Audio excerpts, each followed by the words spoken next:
Definitely.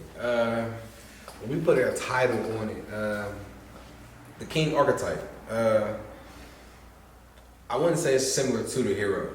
I wouldn't say it's slightly different. It's slightly more of a brutal occupation. Not that it's brutal, but it's slightly more people felt hated for decades or centuries. Will be. And still know that this was for the better of your people in your kingdom. During that time.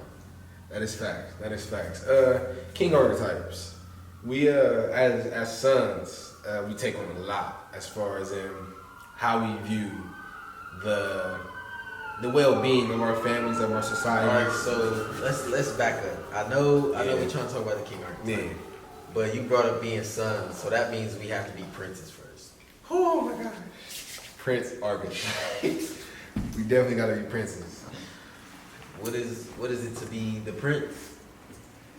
Do you have siblings? I always felt like that was the most uncomfortablest position because who chose you to be prince? How old you like when we get into different aspects of it? Yeah, princes with other male siblings. Let's crucify it a little bit. Let's conceptualize. The king is supposed to have many children. Many children. You'll know who, because you'll get so many variations of yourself and your counterpart, your queen, and they're all equipped with different attributes and skills and mixtures of the two that you are.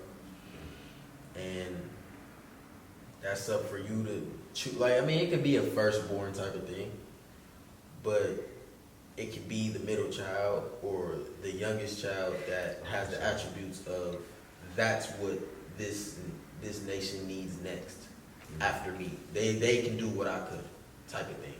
Actually. Prince archetype. I don't know how you pick the prince. I don't know how you go about understanding why you're prince and why that time needs that particular son of yours. When it comes to the prince archetype, though, I'll give it to can't even say young stoicism yet. Like it's not even it's wonderless. Like and it's freedom. They gotta be accountable, whether it's their fault or not. Whether it's their fault or not, they take on. Yeah, they take on stuff. They take on the unseen of what a king supposedly goes through way before they ever become. I think it's attention to detail. It's also very important.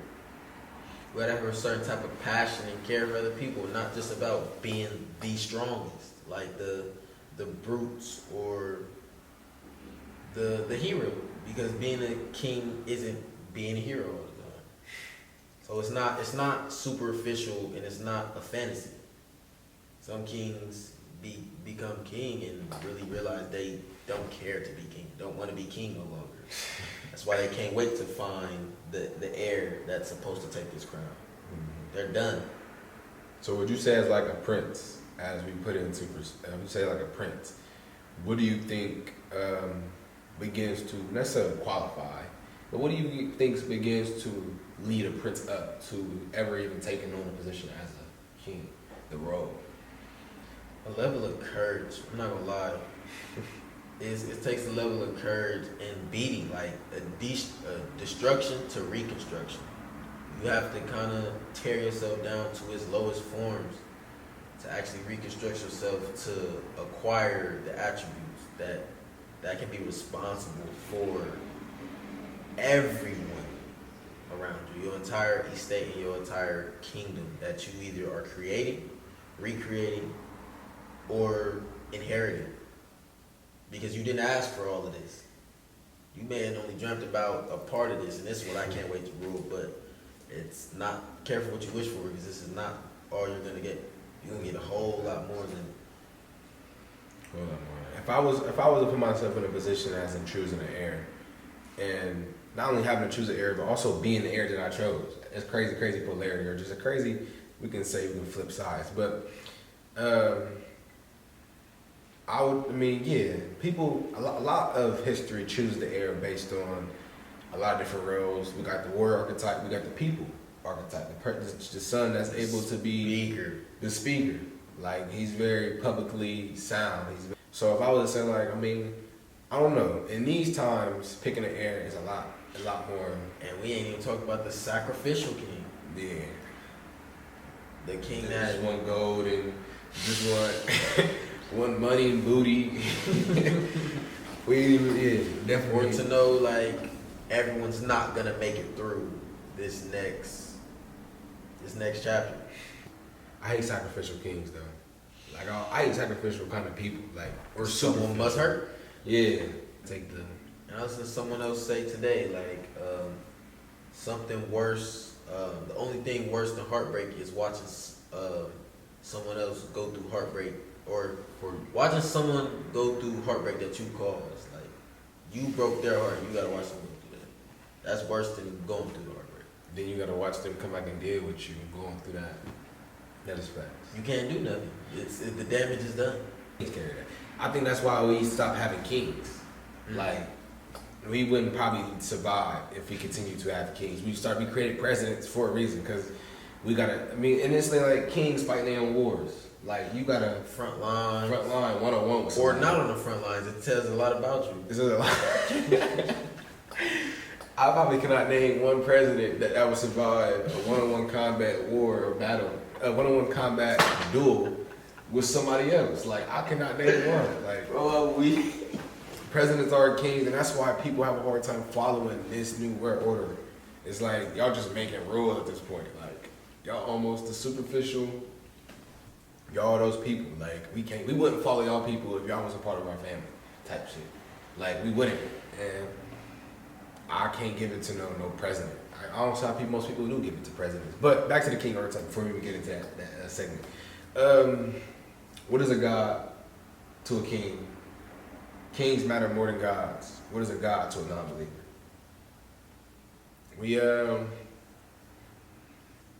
Why did they? Damn, this made me ask so many questions. I gotta actually break that down. It's like, what is religion for? If we got kings, like, did people automatically? Was that like a rebellion? Was that a way to rebel against kings? As in saying that you are not the final line of my life and what I. The second level of royalty was the church. Definitely the church. So it has to do more with spirituality than actual. I don't know. That's a great question. Come on, because the church was definitely secondhand. Because they kept all the charities. It was like the finance. That's where all the money went. That's where all the. That's definitely where the money went. So it's like, I guess the king can't be God. That's why they're not the same thing. That's why they're not the same thing.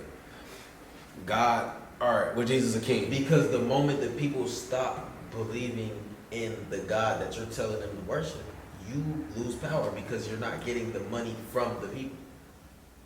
Facts. Nor are you getting people to go dress up and fight for you. So you're definitely losing. You're losing a woman. The woman producing the sons. So you got no people for your war. You got no soldiers for your war. No women to clean your clothes. No women to tend to you. To men that just came back. Food to replenish your soldiers to defend your kingdom. You got no schools to teach them. You ever got nobody in your lane. A ghost town. It is a ghost town about women. I'm not gonna lie. It's a ghost town on the women, bro. Cause bro, you gotta deal with masculine attitudes all day. Women make men better, worse, and better. Back to back.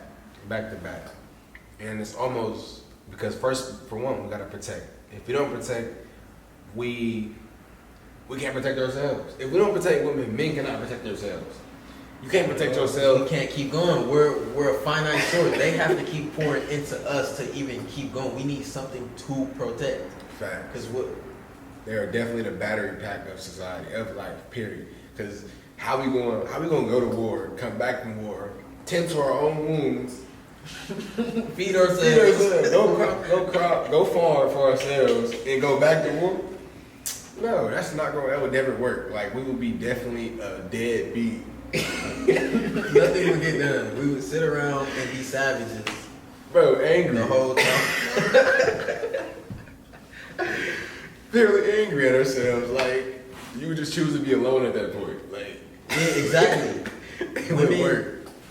Women make men better whether we choose to be with them or not. Facts. They're the only thing that keep this thing going. Some men out there working for for the hopes and the sights to attain a moment. So yeah, making it better and worse. 'Cause we gotta kill ourselves. We're gonna kill ourselves regardless. I think that's the problem about men these days. They don't understand that they're gonna kill themselves. I think that's why Mike Tyson is effective because he understands. Not only understands, but he projects that type of thought process. Like